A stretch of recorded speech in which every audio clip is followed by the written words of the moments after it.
உலகளாவிய பேகுருஸ் நேயர்களுக்கு வணக்கம். நம்முடன் இன்று இணைந்திருப்பவர் பொருளாதார நிபுணர் மற்றும் புவிசார் அரசியல் விமர்சகர் திரு தினேஷ்குமார் அவர்கள். சார் வணக்கம் சார். உங்களை வரவேற்பதில் பெருமிதம் அடைகிறோம். சார், மோடி அவர்களின் நம்முடைய பாரத பிரதமரின் மூன்று வெளிநாடுகளுக்கு சென்றிருக்காரு சார் இந்த முறை. இந்த பயணத்தினுடைய இன்டெப்த் டீடைல்ஸ் என்ன சார்? ஜூலை மாதம் 6ஆம் தேதியிலிருந்து ஜூலை மாதம் 11ஆம் தேதி வரை 5 நாட்களில் 3 நாடுகளுக்கு பாரத பிரதமர் நரேந்திர மோடி அவர்கள் சுற்றுப்பயணம் மேற்கொண்டிருக்கிறார். அதில் முதல் கட்டமாக இந்தோனேஷியாவில் இப்போது இருக்கிறார். இந்தோனேஷியாவில் அவர் நாளைக்கு ஒரு கோவிலுக்கு போறாரு. அந்த கோவில் ரொம்ப முக்கியத்துவம் வாய்ந்த கோவில். ஏன்னா அது 9ஆம் நூற்றாண்டில் கட்டப்பட்ட கோவில். அந்த 9ஆம் நூற்றாண்டில் கட்டப்பட்ட இந்தியாவிற்கும் இந்தோனேஷியாவுக்குமான ஒரு கலாச்சார ஒரு பாலம் அப்படின்னு எடுத்துக்கலாம். இது இந்தோனேஷியா பயணம். அதுக்கப்புறமா ஆஸ்திரேலியா, அப்புறம் நியூசிலாந்து ஒன்னா போகலாம். முதல்ல இந்தோனேஷியால இருந்து நான் தொடங்குறேன். இந்தோனேஷியாவுக்கு இப்போ ஏன் போனோம்? இந்தோனேஷியா எந்த விதத்துல முக்கியத்துவம் பெறுகிறது? இந்தோனேஷியா ஒரு இஸ்லாமிய பெரும்பான்மை மக்கள் தொகை கொண்ட ஒரு நாடு. அதே மாதிரி இந்தியா 2வது இஸ்லாமிய பெரும்பான்மை, அதாவது இஸ்லாமிய மக்களின் 2வது பெரிய ஜனத்தொகை கொண்ட நாடு. அதாவது முதல் ஜனத்தொகை இஸ்லாமிய நாடுக்கும் 2வது நாடுக்கும் ஒரு பயணம், ஒரு பாலம்னு எடுத்துக்கலாம்.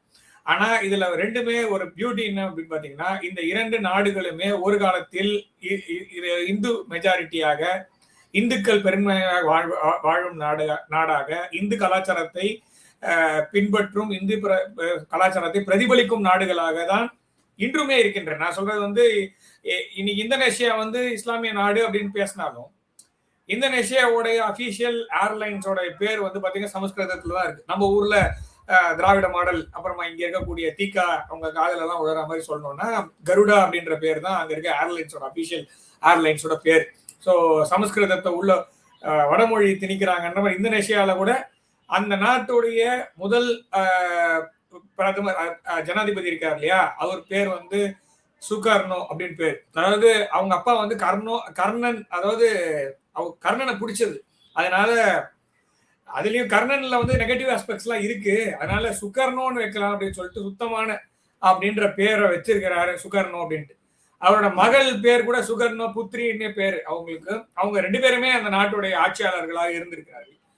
அதே மாதிரி அவங்க சுகர்ணாவோட கோர்ட்லயே சொல்லணும்னா, சுதந்திரத்தை பெறலாம் கூடாது, அவனை அடிச்சு திருத்தணும்னு சொல்லிட்டு அவங்க டச்சுக்காரங்க கிட்ட இருந்து சுதந்திரத்தை பெற்றவங்க.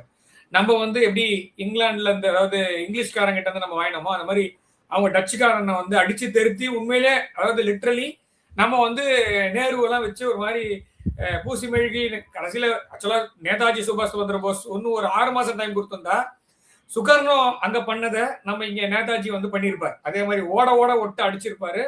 அந்த அளவுக்கு நம்மளுக்கு உண்மையிலேயே சுதந்திரத்தை நம்ம எடுத்திருப்போம், சுதந்திரத்தை வாங்கியிருக்க மாட்டோம்.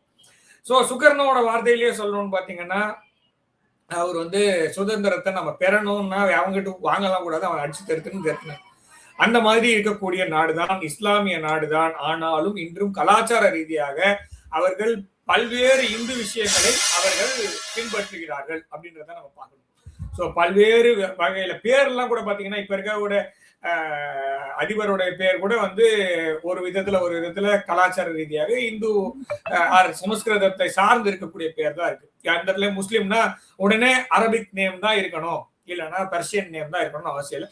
பர்ஷியனே கூட சொல்றேனே, அது ஒரு விதத்துல அவங்க மொழியை தான் அவங்க ஃபாலோ பண்றாங்க. அதனால அந்த இடத்துக்கு பயணம் மேற்கொள்வது அப்படின்றது ரொம்ப சிறப்பு. அதே மாதிரி அவர் அதாவது இப்ப இருக்கக்கூடிய இந்தோனேஷிய அதிபர் முன்னாடி நம்மளுடைய குடியரசு தின கொண்டாட்டத்தில் அவர் தலைமை, அதாவது அவர் சீஃப் கெஸ்டா வந்திருந்தார். நம்மளுக்கு வரும்போது அவர் இன்னொரு வார்த்தையை சொன்னார். என்ன மாதிரி அவர் டிஎன்ஏ டெஸ்ட் எடுத்ததுல இந்திய வம்சாவளி வருது, நான் என்னோட டிஎன்ஏல இந்தியன் டிஎன்ஏ இருக்கு, அதோட டாமினன்ஸ் இருக்கு அப்படின்னு சொல்றாங்க. ஒரு விதத்துல நானும் இந்தியன் தான் அப்படின்றத ஒரு பெருமையா சொன்னார். ஸோ இங்க இருக்கும்போது, இந்தியாவில் இருக்கும்போது அவர் வேணா ஒரு ஓசிஐ கார்டு வேணா கொடுத்தா நல்லதுன்ற மாதிரி பேசினார். ஸோ அந்த மாதிரி கல்ச்சுரல் கனெக்ட், அதே மாதிரி ட்ரெடிஷ்னல் கனெக்ட் எல்லாமே இருக்கக்கூடிய ஒரு நாடு தான் இந்தோனேஷியா. பேரளவில் அது இஸ்லாமிக் கண்ட்ரியா இருந்தாலும் இன்றும் அவர்கள் மதத்தை மற்றும் இஸ்லாமிய மதமாக ஏற்றுக்கொண்டார்களே தவிர, கலாச்சார ரீதியாக இன்றும் அவர்கள் நிறைய அக்ரிகல்ச்சுரல், அதாவது விவசாயம் சார்ந்திருக்கிறார்கள், பல்வேறு துறைகள் இருக்காங்க. அதாவது நீங்க இஸ்லாம்னு ஒண்ணு நீங்க பாகிஸ்தான் போயிடாதீங்க. நீங்க சவுதி அரேபியா போகலாம், யுஏஇ போகலாம், கத்தார் போகலாம், ஏன் நீங்க ஒமான் போகலாம், கத்தார் கூட இல்ல, ஒமான் போகலாம். இந்த மாதிரி நாடுகள் எல்லாம் நம்ம எடுத்துக்கலாம். அதுல ஒன் மோர் எக்ஸாம்பிள், லார்ஜஸ்ட் முஸ்லிம் பாப்புலேஷன் கொண்ட நாடு இந்தோனேஷியாவை எடுத்துக்கலாம். அவங்க இந்தியாவோடு நன்றாக பயணம் செய்வது அப்படின்றது வந்து ஒரு முடிவு எடுத்திருக்காங்க. அவருடைய அழைப்பின் பேர்ல தான் பாரத பிரதமர் போயிருக்காரு. நாளைக்கு போகக்கூடிய கோயில் அப்படின்றது வந்து கிட்டத்தட்ட வந்து ஒரு 1100 வருஷம் பழமையான கோவில். நம்மளுடைய தஞ்சை பெரிய கோயிலுக்கு முன்னால் கட்டப்பட்ட கோவில். அது வந்து சரித்திர புகழ் வாழ்ந்தது. திரிமூர்த்தி, அதாவது என்ன சொல்றது, 3 பெருங்கடவுள்கள், பிரம்மா விஷ்ணு சிவன் அப்படின்ற அந்த 3 கடவுள்களுக்கான கோவில், ஒரே காம்ப்ளெக்ஸ், டெம்பிள் காம்ப்ளெக்ஸ். பிளஸ் அந்த கோவில்லே வந்து பாத்தீங்கன்னா அந்த 3 கடவுள்களுக்கான வாகனங்களுக்கும் தனி சன்னதி இருக்கிறது. இதை இன்டர்லாக்கிங் முறையில் கட்டப்பட்ட, அதாவது சிமெண்ட் எல்லாம் இன்னைக்குதான் இவன் வெள்ளக்கார வந்து நாங்க தான் நம்ம கண்டுபிடிச்சோம்னு சொல்றான். 1100 வருஷமா பூகம்பங்களை தாங்கி அந்த நாடு வந்து பூகம்ப நாடு. ஆக்சுவலா ஜப்பான் எப்படியோ அதே மாதிரி இந்தோனேஷியா நம்ம இருக்கணும். அடிக்கடி பூகம்பம் வரும். 1600 ஒரு பூகம்பம் வந்தது, அப்புறம் 1800, அப்புறமா இப்ப போன 2006 கூட ஒரு பெரிய பூகம்பம் வந்தது, அந்த யோக்கியா கர்த்தா அந்த இடத்துல. சோ அந்த இடத்துல இருக்கக்கூடிய கோவில், ஆனா சிமெண்ட் இல்லாம இன்டர்லாக்கிங் முறை மூலமாக கட்டப்பட்ட கோவில் இன்றும் நன்றாக இருக்கிறது. அந்த கோவிலுக்கு அந்த அதாவது அதிபர், அதாவது இந்தோனேஷிய அதிபரின் அழைப்பின் பேர்ல செல்கிறார். 2 பேரும் ஒன்றாக செல்கிறார்கள். அப்படின்றது கலாச்சார ரீதியாக இந்தோனேஷியா சோழர்கள் காலத்துல இருந்து இல்ல, அதுக்கு முன்னாடியில இருந்தே நம்மளுடைய தொன்று தொட்டு இருக்கக்கூடிய பாரம்பரியமான ஒரு கணக்கு கொண்ட நாடு அப்படின்னு நம்ம பார்க்க முடியுது. சோ இது வந்து முக்கியத்துவம் வாய்ந்தது. பல்வேறு துறை, அதாவது பிரம்மோஸ் கேட்கறாங்க, பிரம்மோஸ்க்கான ஒப்பந்தம் கையெழுத்தாகுமா, சிஇஓஸோட மீட்டிங் இருக்கு, அங்க இருக்கக்கூடிய இந்திய வம்சாவளியினர்களுக்கான மீட்டிங் இருக்கு, அதெல்லாம் நடக்குமா அப்படின்றதெல்லாம் ஒண்ணா நம்ம பார்ப்போம். ஆனா நம்மளுக்கு வந்து கலாச்சார ரீதியாக தொடர்பு இருக்கிறது. அது மீண்டும் மீட்டு எடுப்பதற்கான ஒரு முயற்சியாக இந்த பயணம் அமையும் அப்படின்றது என்னோட பார்வை. சார், இந்தோனேஷியால பிரதமருக்கு மிகப்பெரிய அளப்பரிய ஒரு வரவேற்பு கிடைத்ததை நம்மளால பார்க்க முடிந்தது. ஈவன் அவருடைய ஹெலிகாப்டர் போய் அந்த இடத்துல லேண்ட் கூட ஆகல, அவரோட பிளேன் போய் அதுக்குள்ள வான்வெளியிலேயே அவங்களுடைய ஹெலிகாப்டர் வீரர்கள்லாம் சாகசம் பண்ணி பாரத பிரதமர் நரேந்திர மோடிய அப்படி ஒரு வெல்கம் பண்ணாங்க. ரியலி ரொம்ப பார்க்கும்போது நமக்கே ஒரு பிரமிப்பாக இருந்தது, சர்ப்ரைசிங்கா இருந்தது. இந்த வரவேற்பு, இந்த மரியாதை பிளஸ் வரவேற்பை நீங்க எப்படி பாக்குறீங்க? அதாவது கற்றோருக்கு சென்றும் இடம் எல்லாம் சிறப்பு அப்படின்ற மாதிரி பாரத பிரதமர் அவர் வர்றாருன்னு வந்தா மாத்திரம் போதும் அப்படின்ற மாதிரி தான் எல்லா நாடுகளுமே உண்மையிலேயே வெயிட் பண்றாங்க.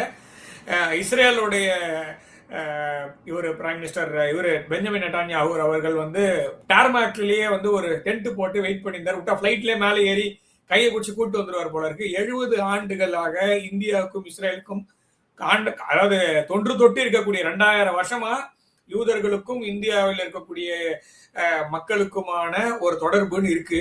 ஆனாலும் ஒரு பாரதம் தனி தேசமாக 1947 வந்த பிறகு, இஸ்ரேல் தனி தேசமாக 1949 வந்தது பிறகு 70 வருடங்களாக எந்த ஒரு பிரதமரும் இந்தியாவில் இருந்து இஸ்ரேல் சென்றதே இல்லை அப்படின்ற ஒரு ஒரு ஒரு பெரிய ப்ராப்ளம் இருந்தது. அந்த ப்ராப்ளத்தை முதல்ல தீர்த்து வச்சவர் நரேந்திர மோடி அவர்கள் தான். அதே மாதிரிதான் இப்ப இந்தோனேஷியால அவருக்கு கிடைக்கிற வரவேற்பு. அதுக்கு முன்னாடி ஸ்வீடன், இதுக்கு நார்வே, ஸ்வீடன்லாம் போன மாசம் போனார். அப்பவும் அப்படிதான், ஏர் ஸ்பேஸ்ல வந்தாலே உடனே 2 பக்கம் 2 பிளைட்டை கொண்டு வந்து நிக்க வச்சு ப்ரொடெக்ஷன், அப்புறமா அந்த வரவேற்பு அப்படிங்கிறது வான் வெளியிலேயே ஆரம்பிக்குது அப்படின்றது வந்து பாரத பிரதமருக்கு மகுடத்தில் மேலும் ஒரு அணி சேர்த்த மாதிரி தான் நம்ம எடுத்துக்கணும். அதே மாதிரி அந்த நாட்டுடைய தலைவர் வந்து நேரா போய், அதே மாதிரி எப்படி பெஞ்சமின் நெட்டான்யாஹூ அவர்கள் போய் டார்மாக்லயே அவர் வரவேற்கிறாரோ, அதே போல இந்தோனேஷியாவுடைய அதிபர் நேரா போய் டார்மாக்லயே நின்று வரவேற்கிறது வந்து ரொம்ப ஒரு பெரிய நிகழ்ச்சியான ஒரு விஷயம். அதே மாதிரி அவர் வெயிட் பண்ணிட்டு தான் இருந்தார். உண்மையிலேயே சொல்ல போனா அப்படிதான் நம்ம பார்க்க நல்லா தெரியுது. அதாவது அந்த ஊர் மக்களும் அங்க போனாலுமே மோடி சான்ஸ் எல்லாத்துலயுமே இருக்கு. அங்க இருக்க இந்திய வம்சாவளியினரும் சரி, இந்தோனேஷியா மக்களும் சரி, அவர் மீது காட்டக்கூடிய அன்புன்றதுல வெளிப்படையா தெரியுது. இதுக்கு முன்னாடி அந்த இந்தோனேஷியாலேயே இன்னொரு தீவுல ஒரு பாதியில பப்புவா நியூகினியான்னு ஒரு தீவு இருக்கு. அந்த தீவுல பாரத பிரதமர் போகும்போது அந்த நாட்டுடைய அதிபர் வந்து நேரா இவருடைய காலிலேயே சாஷ்டாங்கமா விழுந்து வணக்கம் பண்றதை பார்க்க முடிஞ்சது. அந்த மாதிரி அந்த நாட்டுக்கு இந்தியாவும் பாரத பிரதமர் அவர்களும் அந்த கோவிட் பெருந்தொற்று காலத்தில் நம்ம உதவி செய்தோம். அதே போல இந்தோனேஷியாவுக்கும் நம்ம உதவி செய்தோம். பல்வேறு நாடுகளுக்கு நம்ம வந்து இந்த தடுப்பூசி கொடுத்தோம். நம்ம ஊர்ல 140 கோடி பேர் இருக்காங்க. இருந்தாலும் நம்ம ஊருக்கு 2 டோஸ் போட்டு மத்த உலகத்துல இருக்கக்கூடிய 800 கோடி பேர்ல யாருக்கெல்லாம் வேணுமோ ஃப்ரீயா கொடுத்தோம். யாரெல்லாம் காசு கொடுத்து வாங்க முடியுமோ காசு கொடுத்து வாங்கினாங்க. அந்த மாதிரி நம்ம முக்கியமான ரொம்ப கஷ்டமான சமயத்துல நம்ம உதவி பண்ணும் போது அந்த உதவிக்கு ஏதாவது அவங்களால எல்லாத்தையுமே செய்ய முடியலன்னா, இப்ப பப்புவா நியூ கினியா ரொம்ப சின்ன நாடு, அவங்களால பெருசாலாம் எதுவும் பெரிய வளர்ந்த நாடு போல எதுவும் பிரதிபலன் எல்லாம் கொடுக்க முடியும். ஆனா இந்த மாதிரி ஒரு அன்பை காட்ட முடியும் அப்படின்றதுதான் இந்த இடத்துலயும் நம்மளால பார்க்க முடியுது. அதனால இந்தோனேஷியா வந்து நம்மளுக்கு ரொம்ப முக்கியமான பார்ட்னர். ஆசியான்ல வந்து ஒரு பெரிய நாடு அப்படின்னா இந்தோனேஷியா, அதாவது ஒரு பெரிய பொருளாதார நாடு இந்தோனேஷியா ஆசியான் நாட்டுகள்ல. அது ஆசியான் +1ல இந்தியா இருக்கு. அதுல வந்து இந்தியா டயலாக் இருக்கு. இந்தியாவுக்கும் இந்தோனேஷியாவுக்கும் ஒரு வளர்ச்சி ரீதியான ஒரு பொருளாதார ரீதியான டீல்ஸ் எல்லாம் இருக்கு. இருந்தாலும் அந்த பர்சனல் கனெக்ட் அப்படின்றது பாரத பிரதமரோடு அவங்க எஸ்டாப்ளிஷ் பண்ணணும்னு பண்ணாங்க. அதை டேரக்டா பண்ணி காமிச்சாங்க. ஸோ அதனால அவருக்கு வந்து இன்னும் அடுத்தது ஆஸ்திரேலியால போறாரு இல்லையா.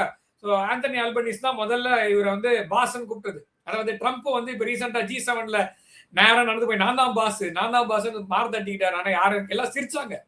ஆனா பாரத பிரதமர் நரேந்திர மோடி அவர்கள் ஆஸ்திரேலியாவில் ஒப்பரா ஹவுஸ்ல பேசும்போது அந்த இடத்துல நிக்க வச்சு Narendra Modi is the boss அப்படின்னு சொன்னது ஆஸ்திரேலியாவுடைய பிரதமர். ஸோ அது ஒரு மிகப்பெரிய ஒரு வரலாற்று தருணம். அதாவது நானே போய் மாறு தட்டி கூடாது. எப்பவுமே அடுத்தவன் சொல்லணும், அதுல உண்மை இருக்கணும். இல்லைன்னா இப்ப சிரிச்சா மாதிரி தான் இருக்குமே தவிர அந்த இடத்துல வந்து ஒரு மரியாதையோ அந்த இடத்துல ஒரு ஸ்டாண்டிங் ஓவேஷன் சொல்லுவாங்கல்ல, அது பாரத பிரதமருக்கு ஆஸ்திரேலியாவில் கிடைச்சது. அது மாதிரிதான் நம்ம எல்லாத்தையும் நம்ம அணுகிற அவரோட அணுகுமுறையை வந்து பாத்தீங்கன்னா சப்கா சாத் சப்கா விகாஸ் இந்தியாவிலையும் விஸ்வமித்ர விஸ்வ பந்துன்னு, அதாவது விஸ்வமித்ரானா ஃப்ரெண்டு, விஸ்வ பந்துனா உறவு.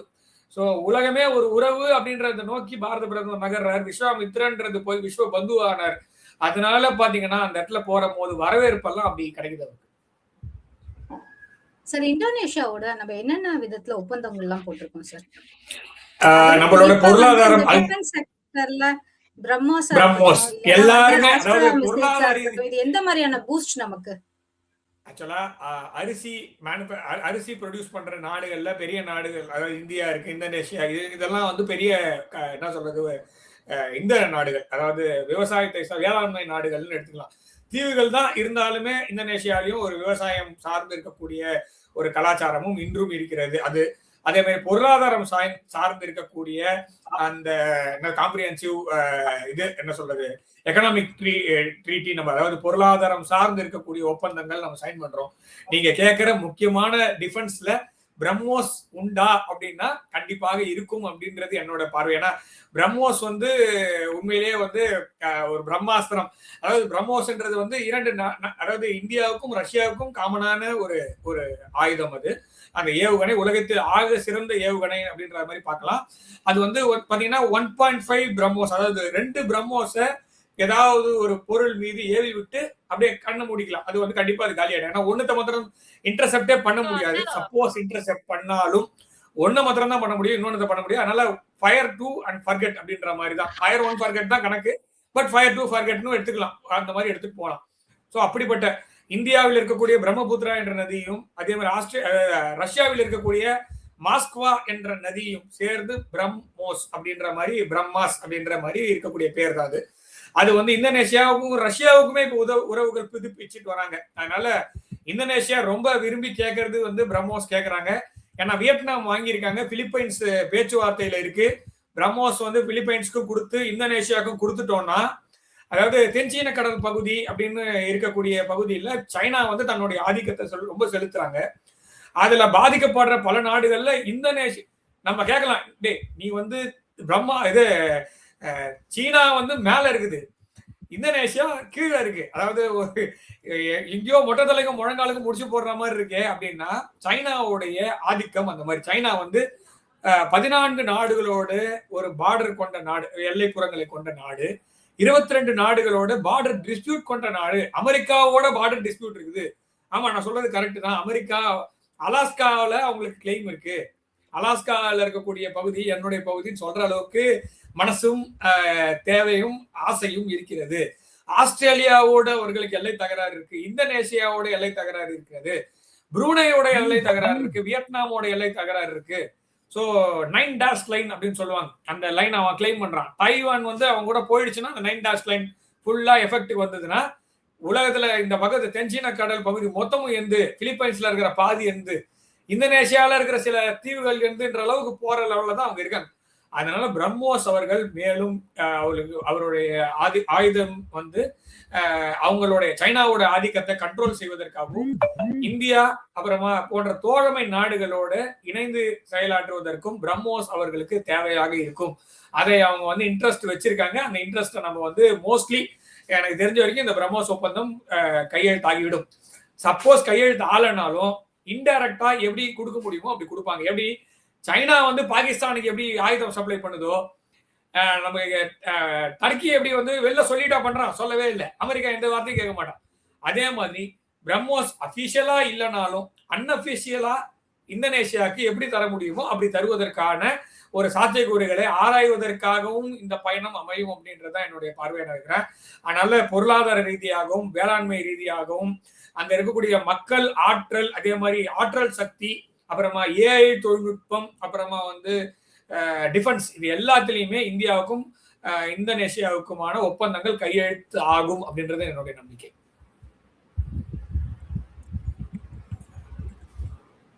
சார், சபாங் ஏர்போர்ட் அது இந்தியாவுக்கு எவ்வளவு முக்கியத்துவம் வாங்கி, சாரி சபாங் போர்ட், ஏர்போர்ட் இல்ல, சபாங் போர்ட், அது வந்து இந்தியாவுக்கு எவ்வளவு முக்கியத்துவம் வாய்ந்த போர்ட் சார்? இப்ப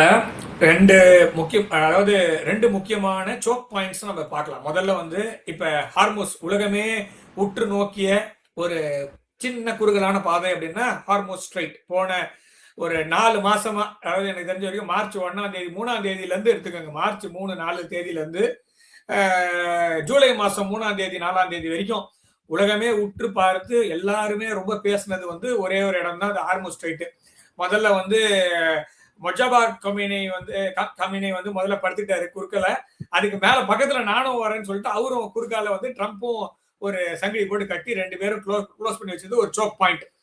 அதே மாதிரி இன்னொரு சோக் பாயிண்ட் ஒன்று இருக்கு, அது செங்கடல் பகுதியில இருந்து, அதாவது மத்திய தரைக்கடல், அதாவது மெடிட்டரேனியன் சீல இருந்து அரபிக்கடலை ஜாயின் பண்றதுக்கு 2 பாதைகள் அப்படின்னா, ஒன்னு வந்து சுயஸ் கனால் வழியா நம்ம வர முடியும். ஸோ அந்த சுயஸ் கனால்ல வந்து வரோம்னா அந்த சுயஸ் கனால் பாதை வந்து எங்க வருதுன்னா செங்கடல் பகுதியில் வரும். அந்த இடத்துல பபால் மந்தாப் அப்படின்னு ஒரு இன்னொரு சோக் பாயிண்ட் இருக்கு. இந்த அதை வந்து யமன்ல இருக்கக்கூடிய ஹூத்திஸ் அப்படின்ற ரெபல்ஸ் அவங்க வந்து என்ன பண்றாங்க, ஈரானுக்கு அவங்களோட விசுவாசம் அவங்களோட பார்க்கறோம். அதனால நீ மேல அந்த இது அமெரிக்கா மூடுச்சுன்னா நான் கீழே பாபல் மந்தாபை மூடுவேன், பூட்டு போடுவேன்னு சொன்ன உடனே அவங்க பயந்து போய் அதை ஓபன் பண்ணி விட்டாங்கன்னு வச்சுக்கோங்க. அதே மாதிரி இப்ப நம்ம மேற்கு பக்கத்துல பார்த்தோம், இப்ப கிழக்கு பக்கத்துல பே பெங்கால், அதாவது வங்காள விரிகுடான்னு சொல்றோம், இது கீழே கடல் அப்படின்னு சொல்லுவோம். இந்த கீழே கடல் பக்கத்துல வந்து பாத்தீங்கன்னா 2 சோக் பாயிண்ட்கள் இருக்கின்றன. ஒன்னுத்தோட பேர் மலாக்கா ஸ்ட்ரெயிட்னு பேரு. அது வந்து இந்தியாவுக்கும் மலேசியாவுக்கும் இந்தோனேஷியாவுக்கும் நடுவில் இருக்கக்கூடிய ஒரு குறுகலான பாதை. நம்ம வந்து இப்ப நம்ம சிங்கப்பூர் போனோம் அப்படின்னா விமானங்கள் ஆகட்டும் கப்பல் ஆகட்டும் ஒரே வழியில தான் போக முடியும். அது வந்து நேரா அந்த மலாக்கா ஸ்ட்ரெயிட் வழியா தான். நீங்க ஏர் ரூட்ஸ் பாத்தீங்கன்னாலும் சி ரூட் பாத்தீங்கன்னா அதே மாதிரி தான் காட்டும். மலாக்கா ஸ்ட்ரெயிட் அப்படின்ற ஒரு வழியா தான் போகும். இப்ப ரீசெண்டா மலேசிய அதிபரும் பாரத பிரதமர் அவர்களும் சந்தித்து கொண்டார்கள். அப்ப கூட கிண்டலா சொன்னாரு, நம்ம கூட ஒரு பக்கம் ஒண்ணு பூட்டு போட்டிடலாம் போல இருக்கு அப்படின்ட்டு மலேசிய அதிபர் பாரத பிரதமர். நம்மளும் ஒரு பக்கம் அந்த பக்கம் வந்தா பூட்டு போட்டு விளையாடிட்டு இருக்காங்க, நம்மளும் இந்த பக்கம் ஒரு பூட்டு போட்டுற வேண்டியதுதான் அப்படின்ட்டு. அந்த மாதிரி மலாக்கா ஸ்ட்ரெயிட்ன்றது வந்து கிட்டத்தட்ட 80% சைனாவிற்கும் கிட்டத்தட்ட உலகத்தின் 60% என்ன சொல்றது கப்பல் போக்குவரத்தும் கொண்ட ஒரு முக்கியமான பகுதி. சோ அதே மாதிரி கீழே இந்தோனேஷியால 2 தீவுகளுக்கும் நடுவில் இருக்கக்கூடிய சுந்தா ஸ்ட்ரெயிட் அப்படின்னு சொல்லுவாங்க. சோ இந்த 2 ஸ்ட்ரெயிட்டும் வந்து இந்த பக்கம் கிழக்கு பக்கத்துல 2, மேற்கு பக்கத்துல 2 சோக் பாயிண்ட்ஸ் இருக்கு. சோ இப்ப இந்த சோக் பாயிண்ட நம்ம, அதாவது சைனாக்காரன் நம்ம இப்ப புதுசா ஒண்ணு ஆரம்பிச்சிருக்கோம். என்னன்னா பாகிஸ்தான் ஆதரவு, பாகிஸ்தான் மீது பாசம் அப்படின்றது அடுத்த லெவலுக்கு மூவ் ஆகி சிந்து நதி நீர் ஒப்பந்தத்தை நீங்கள் வந்து கேன்சல் பண்ணிட்டீங்க, நீங்க டேம் கட்டி தண்ணி விடலன்னா நாங்க வந்து இந்த பக்கம் பிரம்மபுத்திரா, அவன் அதை தான் மீன் பண்றான் மோஸ்ட்லி, பிரம்மபுத்திரால நான் டேம் கட்டுவேன். ஆக்சுவலா பிரம்மபுத்திரால அந்த மாதிரி டேம் கட்டவே முடியாது. கட்டினா அது வந்து அவனுக்கே பெரிய ப்ராப்ளமா தான் முடியும் அப்படின்றது எல்லாருக்குமே தெரியும். ஆனால் ஜென்ரலா எப்பவுமே என்ன பண்ணுவாங்கன்னா அமெரிக்காவுக்கு வந்து ஒரு பழக்கம் இருக்கு, எப்பவுமே வந்து மீடியாவை விட்டு மிரட்டுவாங்க, பார் நான் சாங்ஷன்ஸ் போட்டுருவேன், அதை பண்றேன் இதை பண்றேன். அது மாதிரி சைனாவை பொறுத்த வரைக்கும் இந்த இன்டெலெக்சுவல்ஸை விட்டுட்டு பேட்டி கொடுப்பாங்க. ஸோ அந்த மாதிரி சைனாவை பொறுத்த வரைக்கும் நிறைய பேர் பேட்டி கொடுக்குறாங்க, இந்த மாதிரி நீங்க வந்து சிந்து நதி நீர் ஒப்பந்தத்தை கேன்சல் பண்ணீங்கன்னா நாங்க டேம் கட்டுவோம், உங்க ஊர்ல தண்ணி வராது. அதாவது பிரம்மபுத்திரான்னு, அதாவது எப்பவுமே நதிகளுக்கு வந்து ஒரு தாய் ஸ்தானத்துல வந்து ஒரு என்ன சொல்றது, பெண்பால் பேர் தான் இருக்கும் மோஸ்ட்லி. பிரம்மபுத்திரான்னு ஒரு பேர் வைக்கிறாங்கன்னா அந்த நதியோடைய வேகம் எப்படின்றது நாம சொல்ல வேண்டியதில்லை, அது இயற்கைக்கே தெரியும். அதை நான் தடுத்து நிறுத்துறேன்னா நீ ட்ரை பண்ணிப்பா அப்படிதான் விடணும். சரி, ஓகே, அது தடுத்து நிறுத்துறான் அப்படின்னு வச்சா கூட இந்த பக்கம் இருக்கக்கூடிய மலாக்கா ஸ்ட்ரைட்டை இந்தியாவும் இந்தோனேஷியாவும் மலேசியாவும் சேர்ந்து மூடினால் அவங்களால எதுவுமே பண்ண முடியாது. அதே மாதிரி நம்மளுக்கு அந்த நீங்க அந்த சொன்ன போர்ட் இருக்கு இல்லையா, அந்த போர்ட் நம்மளுக்கு ரொம்ப முக்கியமா. நம்மளுடைய சாங்கி வந்து நம்மளுக்கு சிங்கப்பூர் நம்மளுடைய நட்பு நாடு. ஸோ ஆஸ்திரேலியா வரைக்கும் நம்மளுக்கு பாதை வேணும்னா, ஸோ இப்போ நம்மளுக்கு வந்து ஃபார் எக்ஸாம்பிள் சென்னை போர்ட்ல, விசாகப்பட்டினம் போர்ட்டோ இல்ல கொல்கட்டால இருந்து நம்ம போர்ட் எடுக்கிறோம்னா, இப்ப கிரேட் நிக்கோபார் அப்படின்னு ஒரு தீவு, அந்த தீவுல வந்து நம்ம வந்து புதுசா ஒரு போர்ட் கட்ட போறோம். அது டுவல் பர்பஸ் போர்ட், அதாவது சிவிலியன் இதுவாகவும் யூஸ் ஆகும், ராணுவ ரீதியான ஒரு போர்ட்டாகவும் அது யூஸ் ஆகும். ஸோ அந்த மாதிரி ஒரு போர்ட்டை தான் நம்ம கட்ட போறோம். பேஸே அங்க வரப்போகுது. ஸோ அது எதை பார்த்து இருக்க போகுதுன்னா, இந்திய பெருங்கடலை பார்த்து இருக்க போது. முக்கியமா எல்லா கப்பல் போக்குவரத்தும் எல்லாத்தையுமே நம்மளால கண்காணிக்க முடியும், கண்ட்ரோலும் செய்ய முடியும். ஸோ நீ வந்து ஏதாவது பண்ண ட்ரை பண்ணினா நானும் திரும்ப ஏதாவது பண்ணுவேன்றதுக்கான ஒரு ஆப்ஷன் நம்ம வச்சுக்கலாம். அடிக்கடி சைனாக்காரன் வந்து இந்த இடத்துல கடல் ஆராய்ச்சி பண்றேன்னு யுவான் வாங் 5 இந்த மாதிரி கப்பல்லாம் விட்டு ஆராய்ச்சி எல்லாம் பண்ணுவோம். நீ எவ்வளவு வேணா ஆராய்ச்சி பண்ணு ராஜா, எங்களால வந்து இதை கண்ட்ரோல் பண்ண முடியும். ஸோ எப்பவுமே இந்தியா ஒரு ஏவுகணை சோதனை பண்ணுதுன்னா 2 பேர் அழையா விருந்தாலே வந்துடுவாங்க. ஒன்னு அமெரிக்கா, இன்னொன்னு சைனா. 2 வேவு கப்பலை கொண்டு நிக்க வச்சு இந்தியா எப்படி சோதனை பண்ணுது எல்லாரும் பார்த்துட்டு இருப்பாங்க. ஸோ அந்த மாதிரி பண்ணும் போதும் நம்மளுடைய கப்பல், நம்மளுடைய டெக்னாலஜி வச்சு நாம அவர்களை வேவு பார்ப்பதற்கு அந்த தீவு நம்மளுக்கு யூஸ் ஆகும். அதே மாதிரி அந்த பிராந்தியத்தில் அவர்களுக்கு நான் இப்ப சொன்னேன் இல்லையா, பிரம்மோஸ் நம்ம டைரக்டா கொடுக்கணும்னு அவசியம் இல்லை, இன்டைரக்டா கொடுக்கலாம். அது என்னுடைய போர்ட்டா ஆகும் பொழுது அங்க வந்து நான் என்னுடைய போர்ட்டை பாதுகாக்கிறதுக்கு என்னென்ன வேணுமோ நான் அதை வைப்பேன். ஸோ அப்ப நான் வந்து அது என்னுடைய போர்ட்டை நீ அட்டாக் பண்ண வந்தீங்கன்னா நான் திரும்ப எப்படி என்ன டிஃபெண்ட் பண்ணணுமோ அதை நான் பண்ணிப்பேன். அதுக்கான பர்மிஷன் இந்தோனேஷியா கொடுத்தா போதுமே தவிர வேற யாரும் கொடுக்கணும் அவசியம் இல்லை. ஸோ அந்த சுத்தி இருக்கக்கூடிய பிராந்திய நாடுகள் அதற்கு எதிர்ப்பு தெரியக்கூடாது, அவ்வளவுதான். ஸோ அந்த அங்க இருக்க சுத்தி இருக்கக்கூடிய நாடுகள் எல்லாமே இந்தியாவுக்கு ஆதரவாக தான் இருக்காங்க. நீங்க கொண்டு வந்து வைங்கன்னு தான் சொல்றாங்க. புரூனே போனார் நம்மளுடைய பாரத பிரதமர், அங்கேயும் அவருக்கு வரவேற்க இதே மாதிரி அழைக்கப்பட்டது. அவரும் இதை தான் சொல்றாங்க, எங்களை பாதுகாக்கிறதுக்கு வேணும். ஸோ இந்தியா வந்து ஒரு சாஃப்ட் பவர். இந்தியா வந்து யாரையும் ஆக்கிரமிப்பாளனா இருக்காது. எல்லாருக்கும் தேவையான ஒரு நன்மையை செய்யக்கூடிய நாடு. அதாவது சேட்டலைட் விட்டா கூட சார்க் சேட்டலைட் விடுவோம். அதே மாதிரி லாக்டவுன் போடுறதுக்கு முன்னாடி பக்கத்துல இருக்க சுத்தி நாடுகள்லாம் கேட்டு நான் லாக்டவுன் போட போறேன், உனக்கு ஏதாவது தேவையான்னு. கோவிட் போது 77 நாடுகளுக்கு என்ன தேவைன்றது கொடுக்கறது. அந்த மாதிரி தான் பண்ணுமே தவிர சைனா மாதிரி நீ வந்து செல்லாத ஒரு என்ன சொல்றது, ஒரு மருந்தையோ இல்ல வந்து ஆக்கிரமிப்பாளனாகவோ இது இருக்காது. அதாவது இந்தியா இருக்காது. அதே மாதிரி அமெரிக்கா மாதிரி பேஸ் எழுதி கொடுன்னு கேட்காது.